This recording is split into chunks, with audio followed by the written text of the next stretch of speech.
দীর্ঘদিন পর প্রিয় স্পেনের নির্মল বাতাসে লিওনেল মেসি সঙ্গে আর্জেন্টিনা জাতীয় দল অলিকান্তে অনুশীলনে চোখে মুখে উচ্ছ্বাস আর্জেন্টাইন তারকার।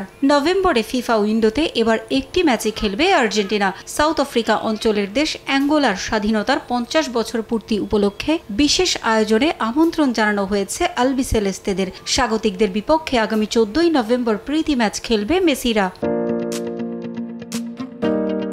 1975 সালের 11 নভেম্বর পর্তুগালের উপনিবেশ থেকে মুক্তি পেয়ে স্বাধীনতার স্বাদ পায় সাউথ আফ্রিকা অঞ্চলের দেশ অ্যাঙ্গোলা। এরই মধ্যে দেশটিতে শুরু হয়ে গেছে 3 দিনের বিশেষ আয়োজন। ম্যাচের আগে রাজধানীর লুয়ান্ডার রিপাবলিক স্কয়ারে অ্যাঙ্গোলার প্রেসিডেন্ট জোয়াও লোরেনকার সামনে সেনারা বিশেষ প্রদর্শনীতে অংশ নেবে। অ্যাঙ্গোলায় আর্জেন্টিনার অনেক সমর্থক রয়েছে।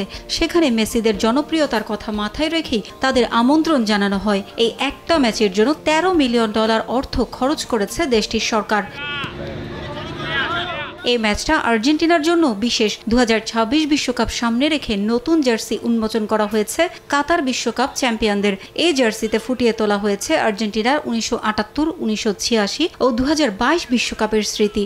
নতুন এই জার্সি পরে মেসিদের ম্যাচের উন্মাদনায় মেতে ওঠার অপেক্ষায় সমর্থকরা। 2026 বিশ্বকাপের টিকিট এরই মধ্যে শীর্ষে থেকে নিশ্চিত করে ফেলেছে আর্জেন্টিনা। বিশ্বকাপের আগে এখন শুধু নিজেদের প্রস্তুতিতে মনোযোগ মেসিদের। কাতার বিশ্বকাপ জয়ের রূপকার লিওনেল মেসির এটাই শেষ বিশ্বকাপ। তবে দলের জন্য বোঝা নয়, বরং প্রয়োজন পড়লেই আর্জেন্টিনা দলে থাকবেন বলে জানিয়ে দিয়েছেন মেসি।